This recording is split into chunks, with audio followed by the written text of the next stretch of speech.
From a heritage viewpoint, there are a number of positive aspects of the draft bill and the white paper, but there are also many heritage concerns. I want to mention 5 briefly today. The first of those is one that's already been mentioned, but it's quite significant, and that is that the Green Paper contained virtually no mention of heritage, and similarly the White Paper contains virtually no mention of heritage. Yet there are throughout the state 27,000 locally listed heritage items. 1,700 of those are listed on the State Heritage Register, and there are hundreds of heritage conservation areas throughout the state. What really needs to happen is that heritage, including Aboriginal heritage, I might add, needs to be clearly identified and embraced as a key element of the planning system. So not just mentioned, it needs to be actually stated as a key element of good planning. Secondly, since 1977, when the Heritage Act was passed, the Heritage Council has been the key decision-making body on heritage.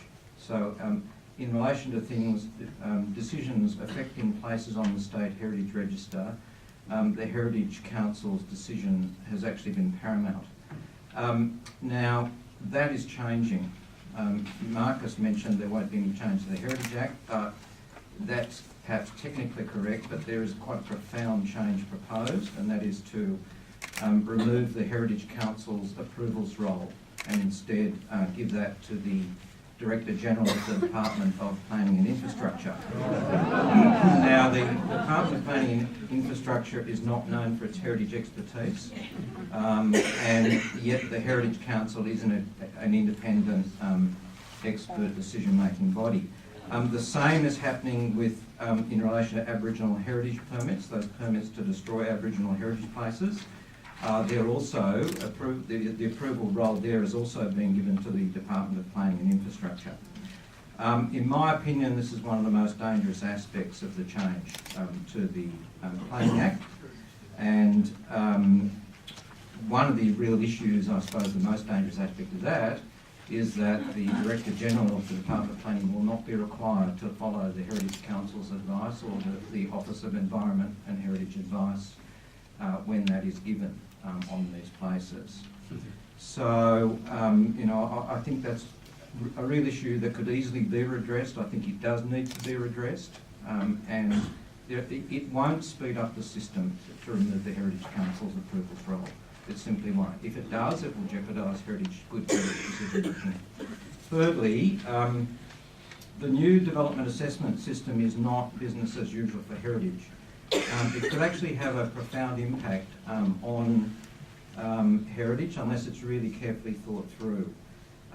Questions such as how potential heritage impacts will be identified and who will identify them really need to be answered now. These points were made right through the Green Paper process, and we were told, look, they'll be decided later at the White Paper stage. It still hasn't been decided. It's very unclear which development track heritage will fall within. It needs to be merit assessed, both changes to heritage items, changes to places immediately next to heritage items, and development in conservation areas should all continue to be merit assessed. Now it's unclear as to whether it's going to be code assessed. There is an intention to increase complying development, which will mean that certifiers approve these things, but even code assessment for heritage is problematic. We don't know the code. If code assessment is to apply to heritage, what is the code? Why haven't we seen it? Because the implications of that are fairly major. And look, one of the things that was mentioned was that heritage conservation areas and heritage items will simply be transferred into the new system. That's good. That's comforting to know. But really, what we need to know is what types of development will be allowed in those places. What types of development will be allowed to affect those places, and what sort of changes will be permitted now as opposed to previously. And will there be heritage impact assessment required? Will heritage impact statements need to be prepared anymore, particularly for code assessment, which apparently is going to affect 80%, that in complying development is going to be 80% of all decision making? Will there be a need for heritage impact statements? Will development in the vicinity of heritage items still need to be considered? At the moment, there is no requirement. That change was made about a year ago to the standard heritage provisions. There is no requirement for consent authorities to consider the impact of development. They may, but it's not a requirement. That needs to be changed. And that's in the standard heritage provisions. Fourthly, environment and heritage is one of the things that needs to be balanced with development and growth.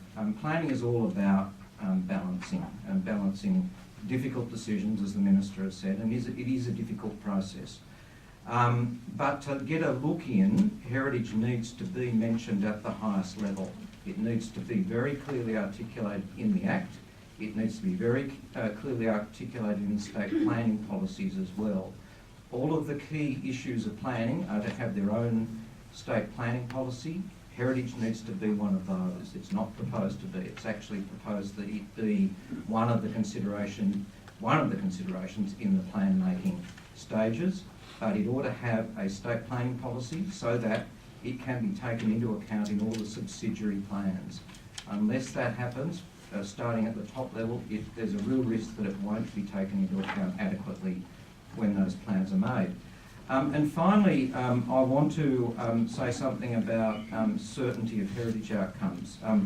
The new system enshrines flexibility throughout the system, both at plan making stage, where things such as viability tests will apply, but also at the development assessment stage. There is full flexibility. The instruction is that consent authorities will need to apply controls flexibly, and controls themselves will be flexible.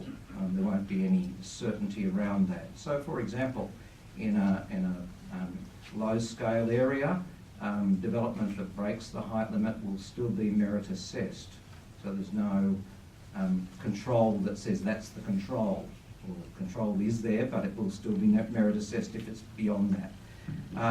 Now that has the potential to have impacts on heritage, and really needs to be thought about, particularly for development next to heritage items.